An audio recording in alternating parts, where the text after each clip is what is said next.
We do see Donald Trump. He is slowly making his way down the stairs of Air Force One onto the tarmac in Anchorage, Alaska.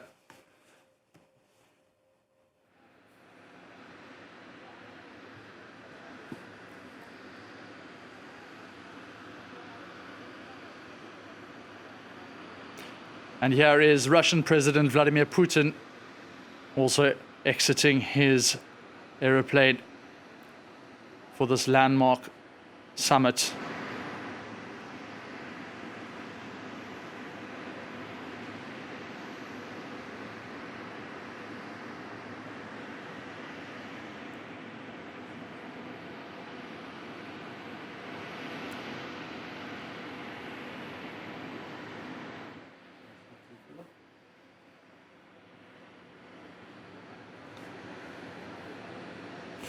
Philip, the two leaders coming out at the same time as we're watching these images. It has to be said, to look at these images, Donald Trump had to walk a long way to get to the red carpet, whereas Vladimir Putin had the red carpet right at the bottom of the stairs. Is that something that will be a sign of how these talks are going to take place? There's a long way for Donald Trump to walk before he's going to get anything out of Vladimir Putin, who, going on the red carpet straight away, must be feeling quite confident as he's arrived there in Anchorage. Vladimir Putin, much more with a fast step coming down those aircraft stairway, much more quickly than Donald Trump did coming down from Air Force One.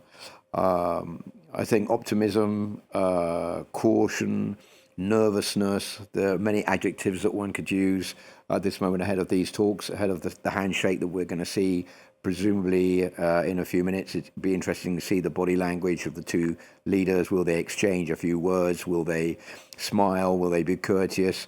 All of that we're going to find out in the next few minutes.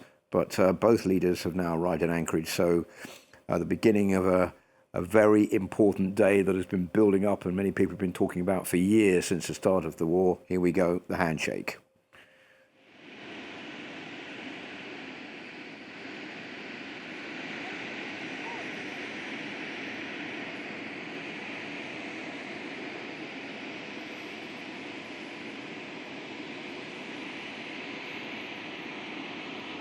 And a pretty cordial first impression between the two men.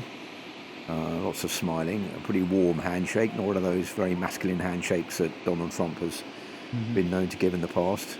Two men seem to be chatting to each other.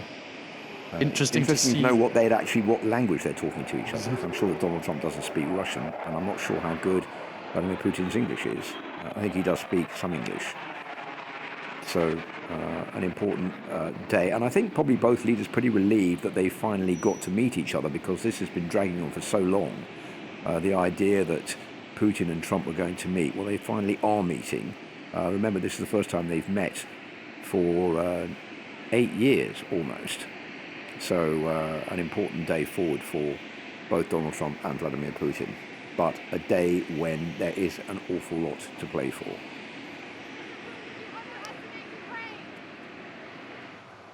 Another series of handshakes. Very interesting to see the two men so isolated as they came out of the planes together at the same time.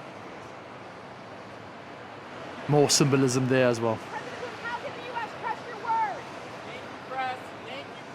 So no declaration from either man, either leader, ahead of those discussions today. Pretty unlikely that Vladimir Putin was going to make a declaration. Not sure about Donald Trump, because Donald Trump does like talking to the press. So we'll have to wait until later to see whether or not there is a press conference, whether it's a joint press conference. Even Donald Trump was unsure about that when he was laying down the agenda of what was scheduled to happen today in Anchorage. And the other point being that there seems to be some kind of difference in that agenda, in that the United States made it pretty clear that the talks were going to last an hour or so, and then there would be a joint session between the two leaders and their advisors, and then there will be a press conference. Now it appears that, according to the Russian delegation, these talks could last between 6 and 7 hours, which is something that wasn't remarked upon by the United States when they were giving out information about the agenda. And also now it looks like face-to-face, one-to-one talks, which is what Donald Trump said was going to take place, is also off the agenda, with the two leaders meeting with two special advisors at the same time as with their fellow president. So still uncertainty about how exactly this day is going to move forward from now onwards. But both leaders have both arrived now in Anchorage for that extremely important day of negotiations and anticipation, especially amongst the people of Ukraine.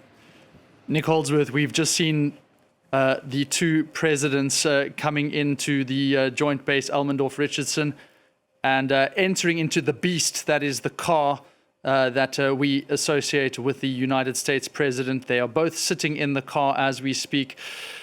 In terms of a meeting which Dmitry Peskov, the Kremlin spokesperson, touted will go on for around 7 hours, what does that also say about the significance of these talks? And does that lead to something that could be more or less successful?